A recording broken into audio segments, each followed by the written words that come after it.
Nizamabad Congress party leader व first met D Sanjay के घर पर हमला। स्कॉर्पियो गाड़ी से गेट तोड़ने की कोशिश करने वाले शख्स संदीप वर्मा को पुलिस ने किया गिरफ्तार। आज सुबह शहर के सीनियर कांग्रेस पार्टी लीडर व first mayor municipal corporation Nizamabad D Sanjay के घर पर हमला करने और अपनी स्कॉर्पियो गाड़ी के जरिए डी संजय के घर की गेट तोड़ने की कोशिश करने वाले संदीप नामी शख्स को फोर्ट टाउन पुलिस ने किया गिरफ्तार।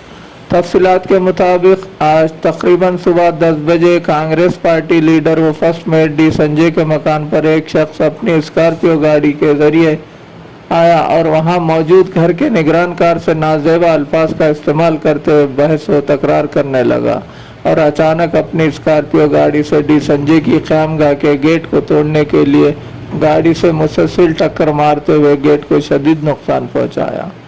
वहां मौजूद निगरानकार की बार बार मदाखलत के बावजूद वो इस पर भी हमला करने की कोशिश की, जिस पर निगरानकार नौजवान ने डायल 100 पर एक नामालूम शरपसंद अनासिर की जानिब से डी संजय के घर हमले की शिकायत दर्ज कराई।